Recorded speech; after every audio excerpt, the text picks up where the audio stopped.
Swastiastu. Selamat sore pemirsa, apa kabar Anda pada sore hari ini? Semoga selalu dalam keadaan sehat dalam situasi saat ini tentunya. Ya pemirsa, sore hari ini saya Made Sukeden Karang kembali hadir dalam dialog Halo Kamtibmas. Bagaimana situasi Kamtibmas wilayah hukum Polres Karangasem menjadi topik kita pada kesempatan kali ini. Tentunya sudah hadir ada dua narasumber yang akan kita ajak berbincang-bincang mengenai topik kita pada sore hari ini. Langsung saja saya sapa. Yang pertama ada Kompol Fahmi Hamdani, SPSI SIK. Beliau adalah Wakapolres Karangasem. Om Swastiastu, selamat sore Pak Fahmi. Om Swastiastu Pak Karang. Apa kabarnya? Alhamdulillah luar biasa. Sehat ya? Sehat. Bagaimana perjalanan dari Karangasem ke Denpasar nih Lumayan Pak. Karena 1,5 jam sampai 2 jam. 2 jamanan. Ini terjebak kemacetan kah? Karena banyak sekali kegiatan keagamaan yang dilaksanakan di beberapa daerah, termasuk juga di Karangasem nih di saat ini. Iya, salah satunya itu. Kemudian jam-jam ini kan memang jam macet di sana Bapak. Oke. Karena memang kalau sudah katakanlah tangki minyak ataupun truk sudah lewat Bapak, otomatis kita yang di belakang juga harus mengikuti. Jalan juga sempit dan kami juga pantau ada beberapa kegiatan masyarakat terkait ngaben massal, baik di Karangasem maupun di Kelungkung. Oke, baik. Dan tentunya dalam perjalanan dari Karangasem ke Denpasar ini sendiri juga sambil bekerja juga nih Pak, makanya juga memantau situasi saat ini. Baik, nanti kita akan berbincang-bincang lebih banyak lagi situasi Kamtibmas wilayah hukum Polres Karangasem tentunya Pak Fahmi. Dan yang pastinya pada hari ini atau sore hari ini kita juga sudah menghadirkan Profesor Dr. Rai Setiabudi SHMS. Beliau adalah seorang akademisi. Om Swastiastu, Prof. Om Swastiastu. Apa kabarnya Prof? Astongkara. Sehat selalu ya Prof ya? Ya, baik, terima kasih Profesor sudah hadir di studio pada hari ini. Dan langsung saja saya ke Pak Fahmi selaku Wakapolres Karangasem. Kalau kita berbicara tentang Kamtibmas nih Pak Fahmi, sebenarnya bagaimana kondisi Kamtibmas secara umum di wilayah hukum Polres Karangasem ini sendiri Pak Fahmi? Baik, terima kasih Pak Karang. Pertama kami ucapkan terima kasih kepada Bali TV sudah mengundang kami di sini di Halo Kamtibmas. Kami juga sampaikan kami hadir di sini mewakili Bapak Kapolres Karangasem. Sebelum kami uraikan masalah Kamtibmas, mungkin kami jelaskan sedikit terkait geografis Karangasem, di mana luas wilayah Kabupaten Karangasem 839,54 km persegi Bapak. Yeah. Kemudian untuk jumlah penduduk kami kurang lebih di angka 522.217 jiwa. Kemudian kita juga melihat jumlah personil untuk Polres Karangasem di angka 757 personil. Nah, jika kita rasiokan jumlah personil dengan jumlah populasi masyarakat itu berbanding 1:690 jiwa. Nah, jadi Pak Karang bisa memahami sedikit nih bagaimana tugas kami di personil Karangasem, namun itu tidak menghalangi kami untuk tetap memberikan yang terbaik untuk masyarakat. Baik. Nah, kemudian kita masuk ke masalah Kamtibmas, kita bagi 3 juga Pak Karang. Pertama terkait kriminalitas, yang kedua terkait gangguan, dan yang ketiga terkait laka lantas.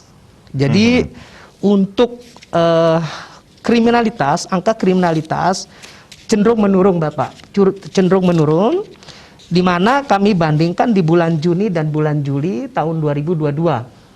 Yang cukup menonjol di sini adalah penganiayaan. Itu ada 3 kasus, naik 1 kasus, di mana di bulan Juni kami ada 2 kasus. Kemudian pencurian, di sini ada penurunan kasus Bapak, di bulan Juni itu ada 8 kasus. Kemudian di bulan Juli turun menjadi 4 kasus, jadi ada 4 kasus penurunan. Dan terakhir masalah narkotika yang biasa kita soroti. Di sini Astungkara Bapak, alhamdulillah untuk bulan Juli ini tidak ada kasus kita temukan. Namun di bulan Juni, bulan kemarin memang ada 3 kasus dan itu sudah di pengungkapan semua. Baik. Itu untuk kriminalitas. Baik. Kemudian yang kedua untuk masalah gangguan di sini terkait bunuh diri Bapak. Kami selalu temui, di bulan kemarin kami ada temu 3, di bulan ini kami ada menemukan kasus bunuh diri ada 2 kasus. Dan terakhir adalah masalah laka lantas. Di sini ada penurunan Pak Karang, di mana di bulan Juni ada 18 kasus laka lantas. Namun di bulan Juli ini ada terdapat 16, jadi ada penurunan 2 kasus Bapak. Baik, baik. Kalau berbicara tentang kondisi Kamtibmas secara umum, bisa dikatakan ini cukup kondusif juga di wilayah hukum Polres Karangasem. Kondusif sekali, Bapak. Baik, Pak Fahmi, Prof, kita rehat sejenak. Nanti kita akan lanjutkan lagi bagaimana situasi Kamtibmas wilayah hukum Polres Karangasem. Pemirsa jangan kemana-mana, dan di sesi berikutnya kita masih akan berbincang-bincang mengenai situasi Kamtibmas wilayah hukum Polres Karangasem, dan kami juga akan mengajak Anda untuk ikut berpartisipasi. Silahkan Anda bisa menghubungi kami nanti di 0361894840 dan juga di 0361894841 sesaat lagi.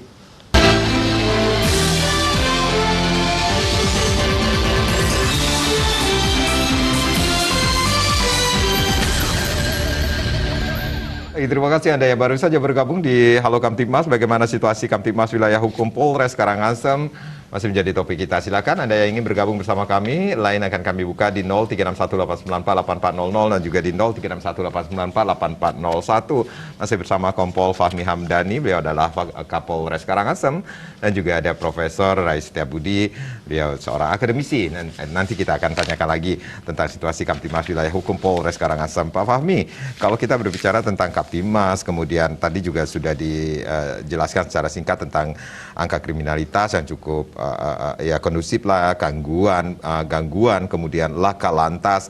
Nah, ini kita melihat situasi saat ini, kemudian banyak sekali aktivitas-aktivitas keagamaan yang juga menjadi perhatian dari pihak kepolisian. Ini bagaimana memberikan edukasi kepada masyarakat, kemudian agar pentingnya menjaga stabilitas keamanan di Karangasem sendiri, Pak. Baik, terima kasih Bapak.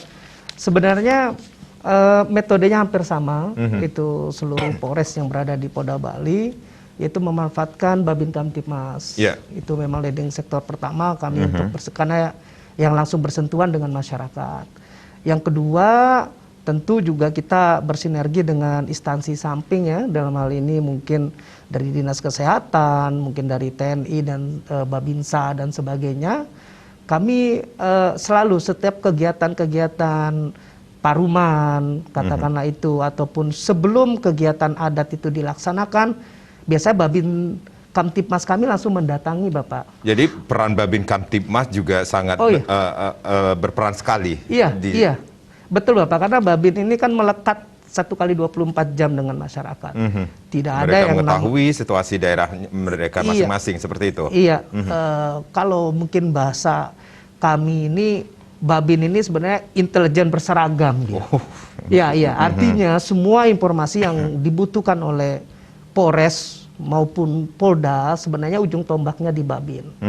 Ya memang kami berharap betul masyarakat juga mampu mungkin dapat bersama-sama dengan Babin kami untuk bisa sama-sama inilah memberikan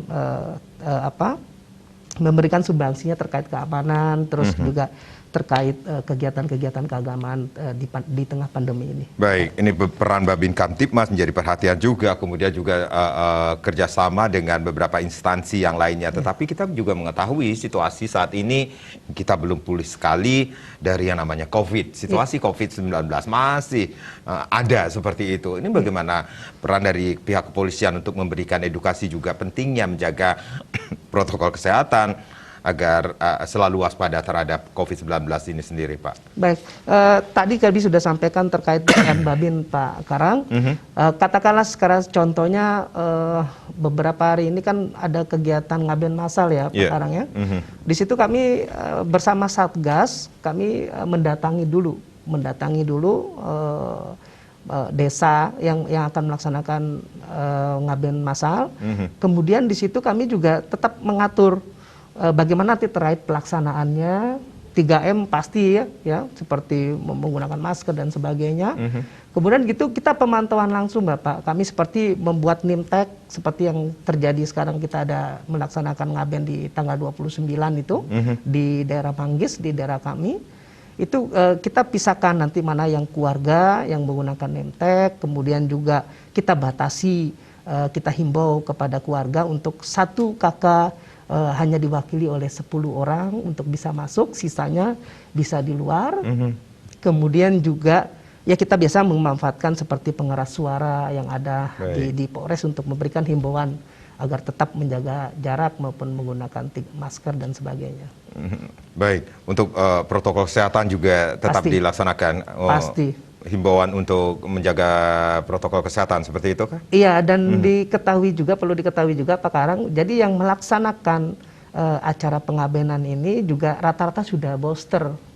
Pak Karang, artinya bukan berarti kita juga meremehkan COVID itu, bukan, namun setidaknya mereka sudah di vaksin ketiga yang boleh ikut kegiatan tersebut. Jadi ini juga menjadi himbauan dari pihak kepolisian untuk ayo segera melakukan vaksinasi yang lengkap seperti itu kah? Betul Bapak, bahkan gerai-gerai kami di Polres Karangasem ini tidak pernah berhenti Bapak, kami door to door juga, biasanya bagian kesehatan di Polres itu mereka bermobile.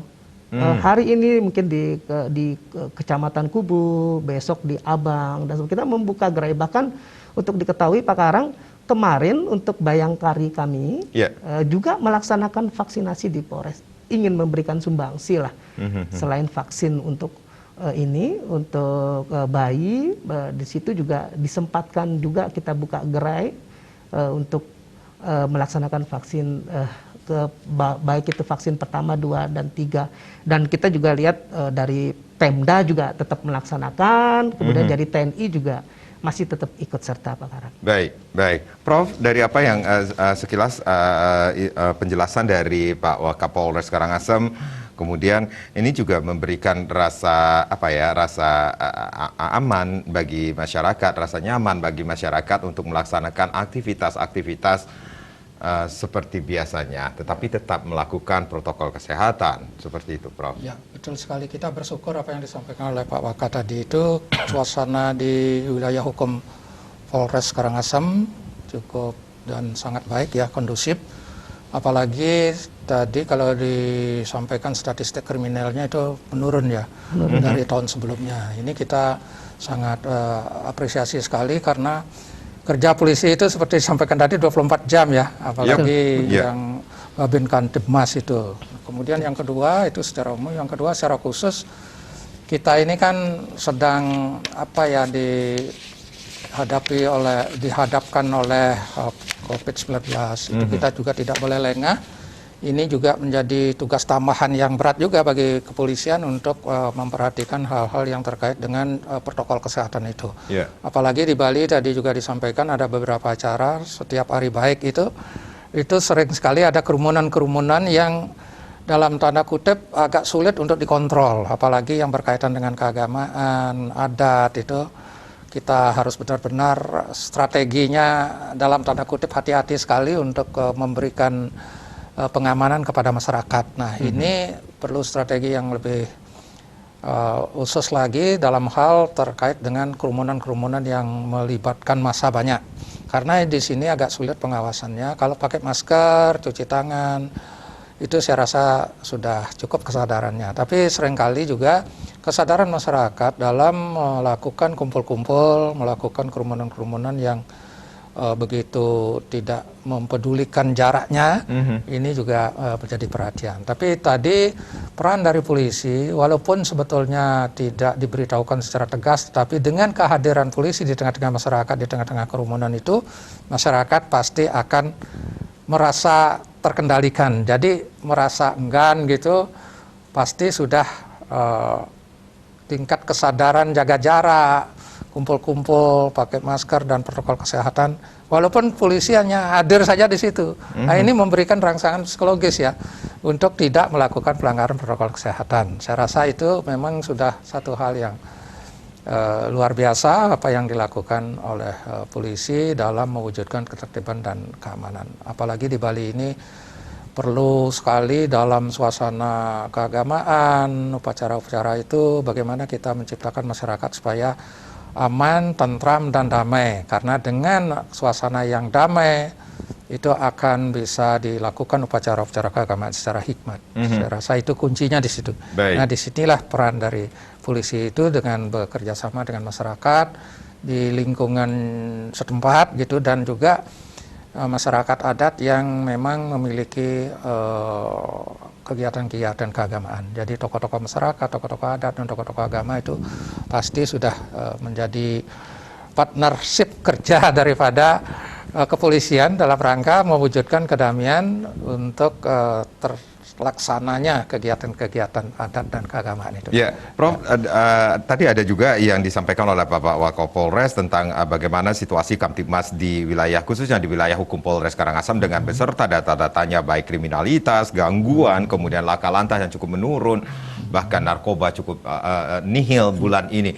Ini menunjukkankah bahwa satu daerah itu bisa menjadikan barometer, acuan bahwa daerah tersebut ya aman saja, nyaman saja, seperti itu kah, Prof? Ya, memang kita berharap seperti itu. Jadi setiap daerah, bagaimana kita supaya daerah itu kriminalitasnya menurun. Tetapi untuk menghilangkan itu tidak mungkin. Di mana-mana pasti menghilangkan tidak kriminalitas. mungkin menghilangkan kriminalitas, itu tidak mungkin karena itu selalu akan ada gitu. Oleh karena itu kita hanya bisa menekan. Tapi apa yang telah terjadi di Karangasem ini kan sudah ada penurunan yang cukup signifikan ya dibandingkan dengan tahun-tahun sebelumnya.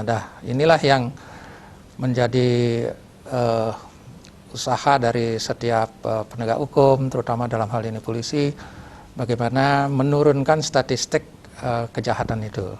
Karena memang di masyarakat itu bagaimanapun juga selalu ada orang yang berniat jahat dan hanya dia mencari kesempatan saja gitu. Bagaimana menutup kesempatan ini? Kalau niat itu kan sulit untuk kita ukur ya.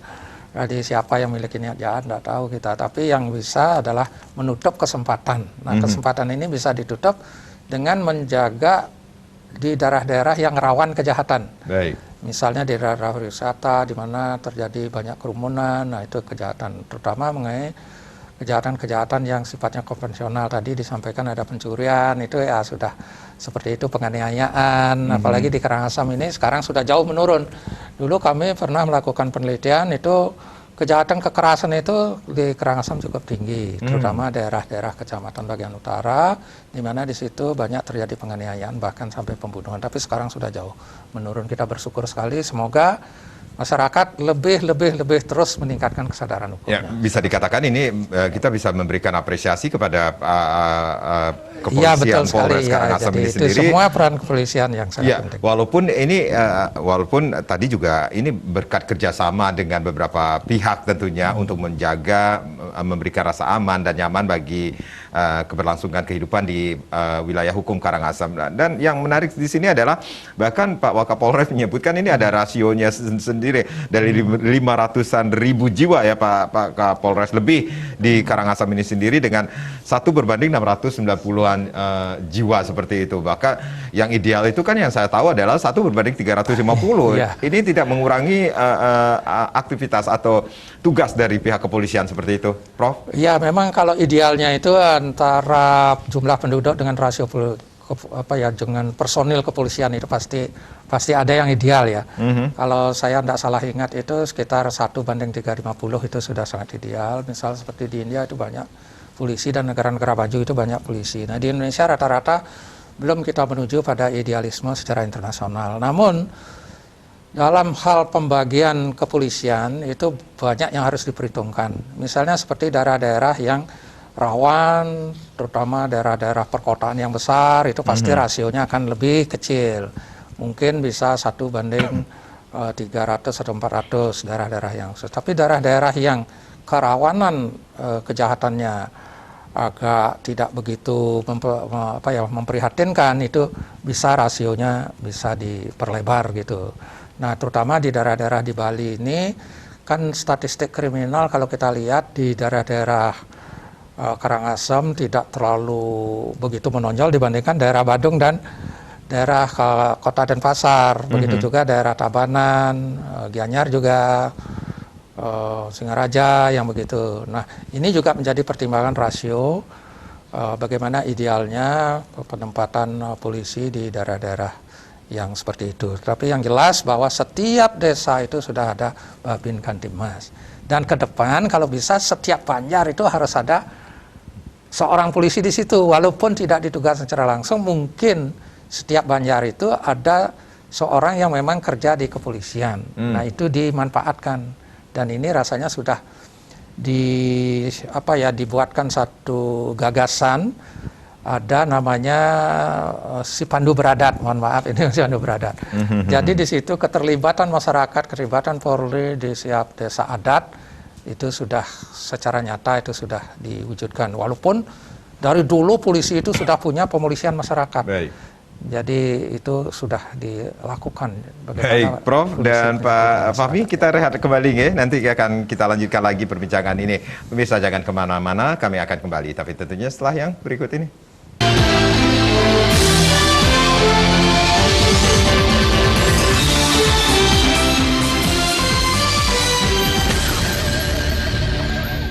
Baik, terima kasih Anda yang baru saja bergabung bersama kami di Halo Kamtibmas. Bagaimana situasi Kamtibmas wilayah hukum Polres Karangasem masih menjadi topik kita pada sore hari ini.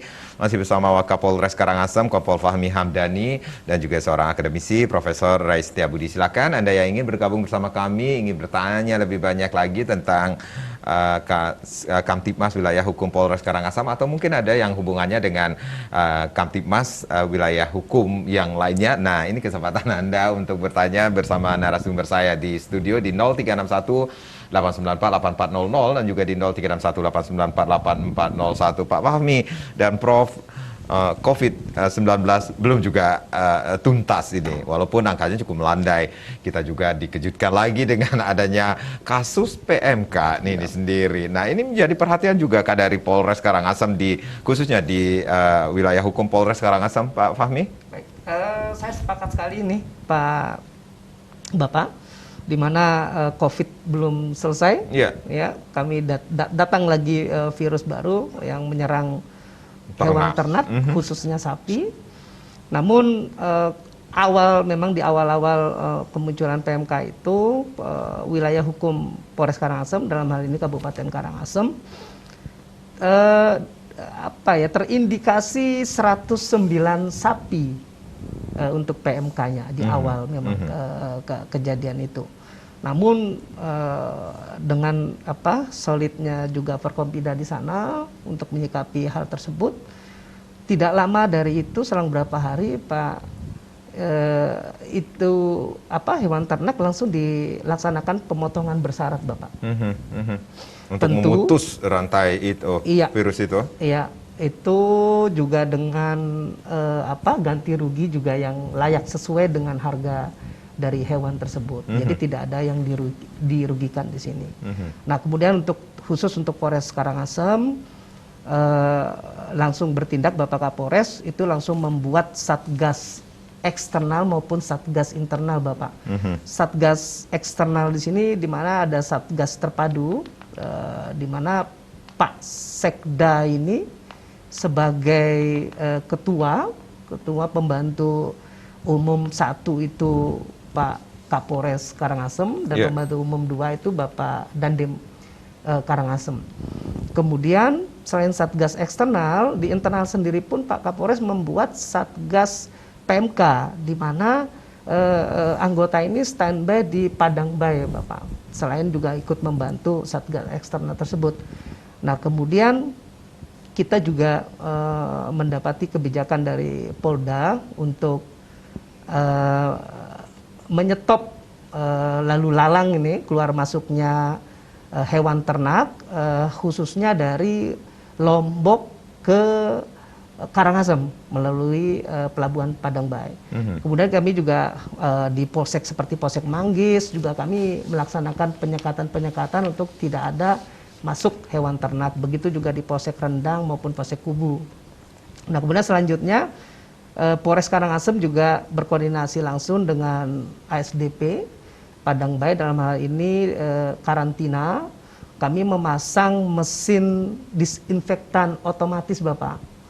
Tidak lama kami langsung memasang di situ, di mana cara kerjanya setiap kendaraan yang lewat secara otomatis kendaraan itu disemprot. Untuk supaya tidak membawa virus, karena yang kami ketahui virus PMK ini cepat sekali, Bapak. Bahkan manusia ini sebagai karir yang cepat gitu, dia bisa melalui angin pun kita melengket di tubuh, terus kita bersentuhan dengan hewan pun hewan udah langsung kena. Nah, kemudian juga saat ini untuk Kabupaten Karangasem memiliki 15 tim vaksinasi, Bapak, di mana setiap kegiatan vaksin di suatu desa, Babin Kamtipmas maupun Babinsa untuk Karangasem ini selalu melekat, Bapak. Jadi kami tetap kawal itu kegiatannya. Sementara ini kami dapat informasi itu untuk vaksin 22.000, Bapak. Kemudian yang sudah terpakai itu kurang lebih 17.000 sekian. Sisa ada 4.000 sekian yang akan terus divaksin kepada hewan ternak. Tidak selain vaksin juga, itu kita juga melaksanakan penyemprotan di kandang juga, Bapak. Gitu. Jadi tidak hanya ke hewannya, namun kandang pun mesti disterilkan. Gitu. Ya, jadi kalau kita kembali lagi, ini beberapa waktu lalu saudara-saudara kita yang beragama Islam juga sudah melaksanakan Hari Raya Idul Adha, itu juga tentunya diberikan perhatian khusus juga untuk pemotongan tersebut, Pak Fahmi? Betul, Pak. Selain sosialisasi, Pak Karang, kami juga mengumpulkan door to door kepada marbot pengurus masjid untuk sebelum dipotong pastikan betul sudah mendapat rekomendasi dari Dinas Kesehatan Kabupaten. Jadi juga mereka selektif juga sebelum dipotong hewan ini kurban. Bahkan di Polres sendiri kami ada 2 sapi juga kami melaksanakan pemotongan, Bapak, ada dan 4 kambing di Polres Karangasem, namun kami sudah memastikan bahwa itu tidak terindikasi atau tidak kena. Jadi ternak tersebut benar-benar sehat untuk harus dikonsumsi. Dipastikan betul. Baik, Prof. Apa yang sudah dilakukan oleh Polres Karangasem ini sendiri? Bahkan sekali lagi ini belum lagi COVID-19 kemudian muncul lagi PMK juga. Betul. Ini tugas tambahan lagi ini dari pihak kepolisian. Jadi apa yang disampaikan tadi kita patut beri apresiasi ya, khususnya di Karangasem, karena memang populasi ternak sapi dan kambing mungkin untuk di Bali Karangasem paling tinggi apa nomor berapa saya cukup tidak tinggi tahu. Juga ya, tapi yang jelas paling cukup tinggi lah di daerah dekat-dekat Pura Besake itu ya banyak orang pelihara. Di daerah Rendang itu rata-rata tiap kakak itu ada pelihara sapi dan kambing gitu. Jadi populasi cukup tinggi. Apa yang disampaikan tadi itu sudah cepat diambil tindakan. Dan dengan tindakan-tindakan itu harus berani mengambil tindakan tegas juga. Kalau memang kena penyakit harus dipotong begitu. Apalagi tadi sudah diberikan ganti rugi ya, sekarang istilah ganti untung ya, ganti untung. Itu perlu sekali karena sedikit lengah ini akan menyebar sangat cepat sekali. Dan apa yang disampaikan tadi itu rupanya itu sudah bisa teratasi. Lebih-lebih masyarakat sudah cukup tinggi kesadarannya untuk menyelamatkan hewannya masing-masing. Dan bahkan kalau disuruh potong, sudah dilakukan pemotongan. Ini penting sekali, karena bisa dipidana juga kalau mereka tidak mengikuti protokol kesehatan hewan untuk menanggulangi PMK ini. Jadi ini berbicara tentang penegakan hukum ya, Prof? Iya, bisa juga orangnya dipidana. Itu melawan menyebarkan virus untuk menghalang-halangi lah. Menghalang-halangi pencegahan itu. Jadi kalau pidana itu, bicara pidana itu kan ada 2 syaratnya, sesuatu yang membahayakan dan sesuatu yang merugikan. Jadi dua-duanya ini terpenuhi. Kalau mereka menghalang-halangi untuk penanganan pencegahan penyakit mulut dan kuku ini, nah itu juga bisa dipidana di proses hukum ya. Itu sebetulnya, tapi kita sekarang rupanya masih terlalu banyak edukasi ya. Kita mengedukasi itu, tapi kalau sudah ada yang membandel, nah itu bisa diproses hukum. Dan jangka panjang mungkin, atau sekarang mungkin perlu disiapkan perdanya, supaya lebih sistematik untuk hal-hal yang berkaitan dengan SOP-nya seperti apa.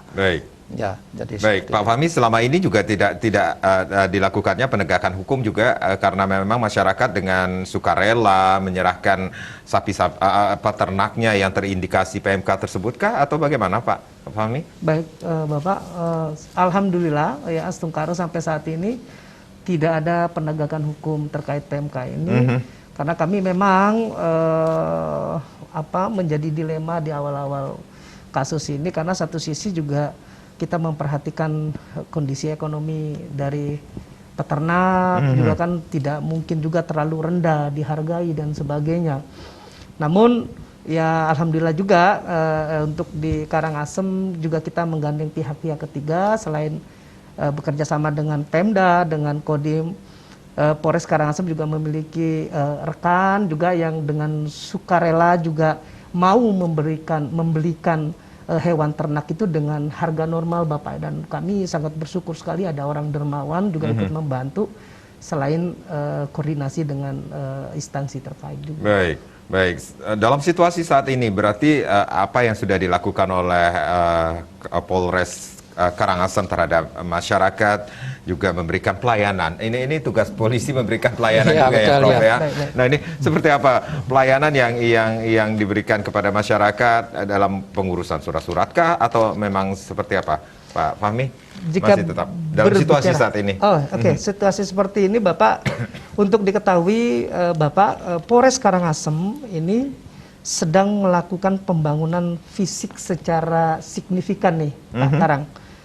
Seperti pembangunan satpas lalu lintas itu untuk pengurusan SIM maupun perpanjangan, kemudian juga bangunan STNK BPKB sebelah utara dari satpas itu sendiri, kemudian pembangunan SPKT baru di depan gerbang Polres Karangasem, kemudian Bapak Kapolres juga melaksanakan renovasi gedung terpadu Tantiasu Dirajati, di mana itu lebih dioptimalkan lagi penggunaannya Pak Karang. Dan terakhir optimalisasi atau renovasi gedung narkoba. Kita juga ini dilakukan oleh Bapak Kapolres ini dalam rangka bentuk pelayanan Bapak. Kami mencoba mengkonsep bangunan itu agar mudah diakses oleh masyarakat. Bahkan kami mempertimbangkan jika ada mungkin masyarakat yang membutuhkan pelayanan ini, mohon maaf mungkin yang menggunakan kursi roda dan sebagainya. Nah, ini kita konsep bagaimana satu bangunan itu bisa masuk semua sidik jari, SKCK, terus ada ruang laktasi, bermain anak, sudah kami pikirkan, dan ini sudah diresmikan kemarin waktu tanggal 1 Juli, Hari HUT Bayangkara. Itu bentuk pelayanan kepada masyarakat. Nah, untuk diketahui juga Pak Karang, Polres Karangasem ini sedang menuju WBK Bapak, wilayah bersih korupsi. Ini kami alhamdulillah Astungkare kemarin kami sudah lolos administrasi, secara administrasi sudah layak, tinggal menunggu nanti dari tim Kemenpan untuk melihat langsung terkait pelayanan Polres Karangasem. Nah, kami juga mohon doanya Pak Karang, semoga di tahun ini zona integritas untuk Polres Karangasem ini sudah menuju WBK. Itu bentuk pelayanan untuk luar. Nah, Kapolres juga, Kapolres Karangasem ini juga memberikan pelayanan juga kepada personilnya Bapak dalam bentuk apa? Pembangunan rusun.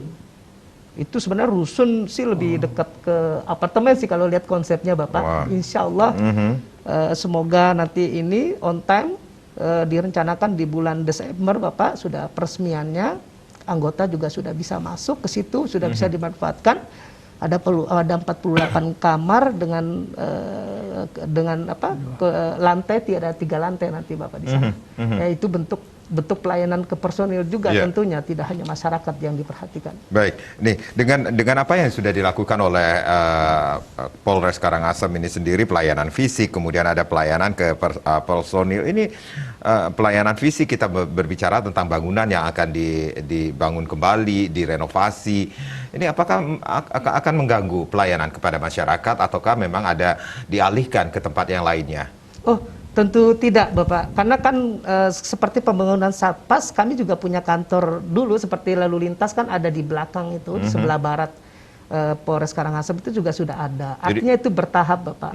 Memang di tahun kemarin mungkin sedikit namanya bangunan dan sebagainya, namun tidak berarti pelayanan itu tidak maksimal. Seperti sekarang saja pembangunan SPKT di depan gerbang pun mungkin dari suara, dari apa, tapi kalau untuk pelayanan tidak ada yang terhambat. Bahkan satpas sekarang yang bisa digunakan oleh warga Karangasem itu no touch Bapak, bentuknya dia menggunakan teknologi terbaru. Jadi karena pembangunannya di saat pandemi, jadi konsep Bapak Kapolres itu merubah bagaimana ini tidak boleh ada sentuhan fisik nih, seperti Face ID saat masuk tanpa harus menyentuh, terus jadi jaraknya juga bisa terjaga ya, mungkin itu.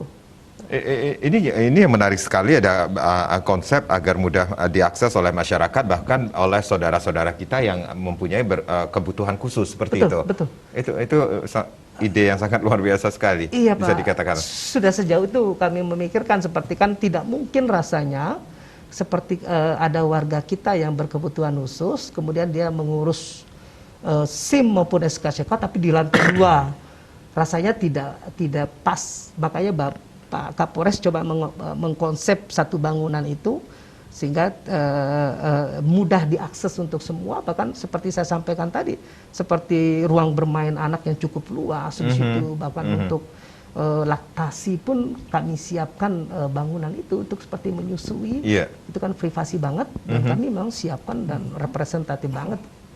Gitu, Bapak. Dan yang satunya lagi ini pelayanan kepada anggota pun juga menjadi perhatian dari Bapak Kapolres seperti itu ya. Dan Anstukara nanti bulan September? Desember untuk rusunnya, nanti September untuk SPKT-nya. Baik. Nanti kita akan minta komentarnya Prof ini tentang apa yang sudah dilakukan oleh Polres Karangasem ini sendiri, baik itu pelayanan fisik untuk masyarakat agar mempermudah diakses oleh masyarakat, dan juga ini yang menarik perhatian juga ini Pak Kapolres pun memberikan perhatian kepada anggotanya dengan memberikan pelayanan seperti yang sudah disampaikan oleh Pak Wakapolres. Kami akan kembali tapi tentunya setelah yang berikut ini.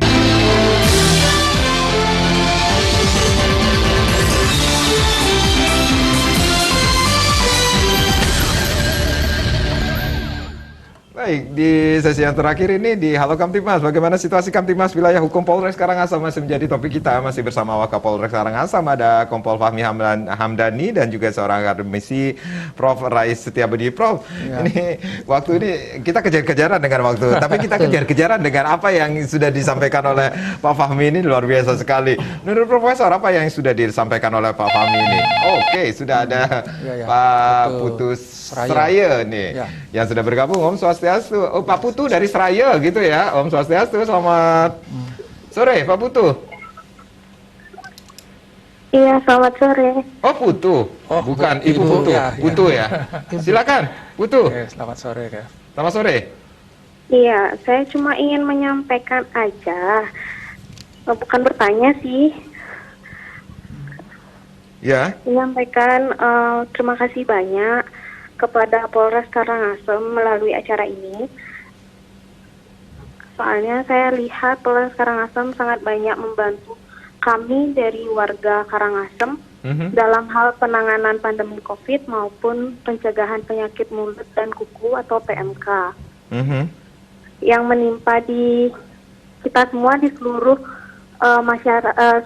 masyarakat Karangasem khususnya. Baik. Saya mengucapkan terima kasih, semoga ke depannya Polres Karangasem semakin menjadi pelindung dan dapat mengayomi masyarakat Karangasem serta kepada seluruh Bapak atau Ibu polisi tetap dalam lindungan Tuhan. Baik, Astungkara. Terima kasih Bu Putu dari Seraya nih King ya, Seraya Karangasem ya tentunya ya.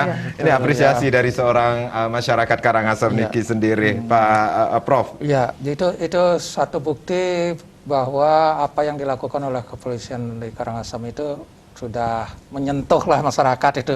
Tadi sudah diberikan apresiasi. Jadi saya sendiri walaupun tidak mengamati secara langsung apa yang terjadi di lapangan, tetapi apa yang disampaikan tadi itu kita juga sangat bangga dan memberikan apresiasi, karena tugas kepolisian itu di samping melayani juga melindungi. Jadi sekaligus misalnya melindungi secara internal, dibuatkan tempat-tempat dari internalnya sendiri dan juga pelayanan kepada masyarakat supaya lebih mudah. Bagaimana caranya supaya memudahkan memberi pelayanan dan secara elegan. Artinya begini, pelayanan masyarakat modern sekarang itu memperhitungkan segala aspek. Seperti di sana tadi itu ada permainan anak-anak. Karena biasanya yang perlu pelayanan itu bawa anak. Kemudian ada juga yang memerlukan pelayanan yang masih ada keterbatasan, itu sudah diperhitungkan. Itu satu ciri dari masyarakat modern, sudah memperhitungkan pelayanan. Apapun jabatan kita memang harus kita melayani masyarakat kan gitu, dan ini juga sekaligus sebagai perlindungan masyarakat. Nah, jadi di sini gagasan-gagasan yang telah disampaikan, ide yang telah disampaikan itu sudah diimplementasikan, diwujudkan dalam berbagai bentuk. Nah, inilah yang menjadi harapan masyarakat. Jadi selalu melakukan inovasi-inovasi, terutama kuncinya itu adalah sekarang paradigmanya bagaimana kita melayani sebaik-baiknya masyarakat itu sesuai dengan Undang-Undang Pelayanan Publik ya. Bahkan ada Perda di Karangasem kan sudah punya Perda Pelayanan Publik, saya rasa dari kepolisian itu sudah sangat-sangat baik untuk memberi pelayanan kepada masyarakatnya. Dan satu lagi ini Prof, yang menarik adalah Polres Karangasem pun akan menuju WBK, wilayah bebas korupsi. Itu yang menjadi poinnya bagi masyarakat untuk memberikan, ini luar biasa sekali. Ini satu komitmen yang memang harus diwujudkan ya. Jadi semua lembaga ya, kebetulan saya juga ada menulis buku tentang komitmen pemerintah dalam mewujudkan pemerintahan yang bersih, bebas korupsi itu. Di mana-mana lembaga-lembaga itu sudah berkomitmen untuk mewujudkan lembaganya bersih dari korupsi. Tetapi komitmen itu jarang, bahkan sedikit yang mengimplementasikan untuk mewujudkan dalam dalam satu gerakan nyata gitu. Nah, sekarang di Karangasem kan sudah punya komitmen, dan itu pasti akan diwujudkan suatu gerakan yang nyata. Dan ini bagaimana cara mengukurnya?